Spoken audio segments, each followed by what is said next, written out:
You've seen a low-resolution digital picture before, I assume? You can identify what you're looking at, but the whole image is composed of ugly, unnatural squares of color. A high-quality digital picture is still composed of those same squares of color, but you have to zoom and zoom and zoom before you can detect them. No matter how accurately a digital picture replicates a scene, at the bottom of it are those unnatural squares. Likewise, human perception never perfectly captures reality. Sir Isaac Newton, for example, developed an incredibly accurate understanding of physics, so accurate we still study his theories today. But then Einstein arrived. Newton was completely correct as far as the human senses can tell, but Einstein was mathematically more correct. Newtonian physics is like a video in 720p. Einsteinian physics is the same video in 4K. That is also the relationship between George Hegel's conception of evolution and Charles Darwin's. Hegel's thought is closely associated with the famous formula of thesis plus antithesis equals synthesis, though he never used those words. And the formula is correct. It's also low definition. Darwin's observations about the millions of imperceptible mutations accumulating over millennia to produce the characteristics best adapted to a shifting environment is just millions of theses, antitheses and syntheses, some large, some small, some synthesizing over decades, some over centuries, some over millennia, constantly, all the time, without end. In the liberal West, we have a very romantic idea of revolution. We are naturally Hegelians.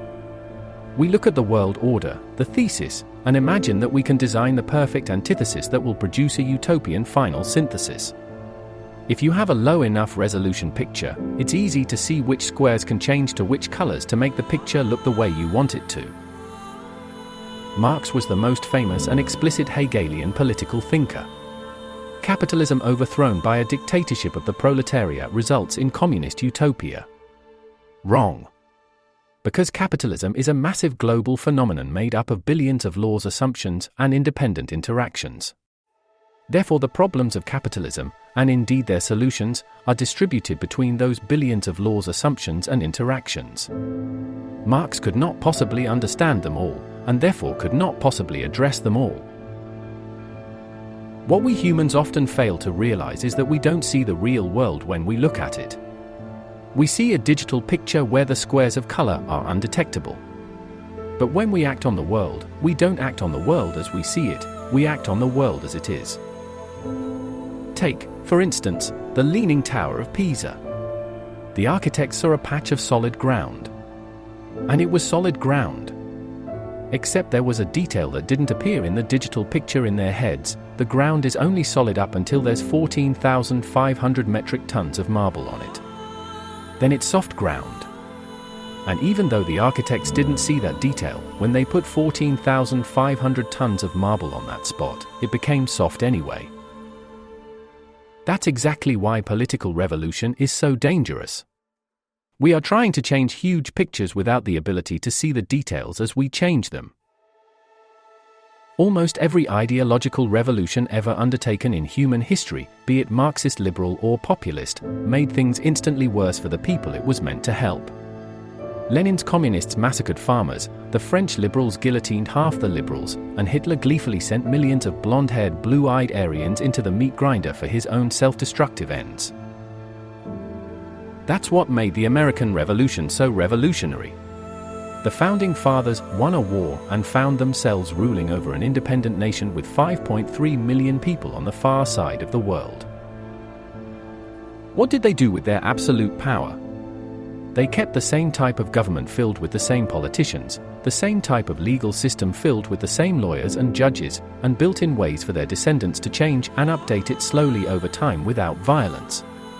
They fought a relatively simple, clear, and specific problem and overcame it with the minimum necessary change. The Canadian Revolution was even more evolutionary.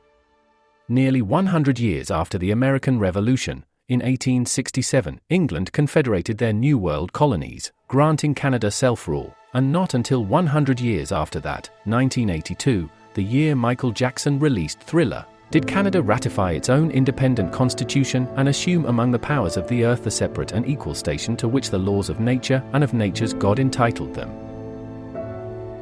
That is what we need to be looking forward to. We don't need large-scale things to be fixed.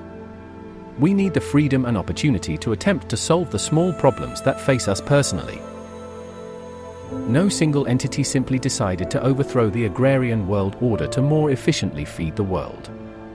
But over the past 100 years, bare subsistence has almost entirely given way to a few hyper-productive farmers becoming capable of feeding a global population many times larger than when the Green Revolution began. No global law eradicated smallpox. It took 150 years of experimenting with vaccines, industrializing their production, and convincing individuals across the world of their value and effectiveness. Things get better slowly over time because individual people have the clearest pictures of our own individual lives.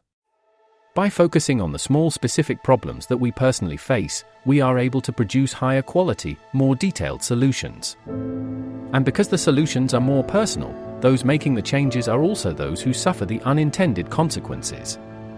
And that makes it much easier to back off of bad solutions. We want change, we need change. Things are not good enough, they never will be. There are always going to be better ideas, better solutions to our problems, waiting to be discovered and implemented. And it's so sexy to be a revolutionary, to fix all the problems in one swell swoop. But if you don't want sexy, if you're not concerned with bluster and emotional highs, if what you really want is to make the world a better place, you have to come to terms with the fact that even the right solution takes a long time before it can be effectively implemented. It's boring, it's frustrating, and it's usually thoroughly unrewarding, but it's the only thing that really works. So viva la revolution! Thank you for spending some time with a man with no shoes. Please like and subscribe if you got anything out of it, leave a comment if you have any thoughts worth sharing, and join me next week to get back to semantics.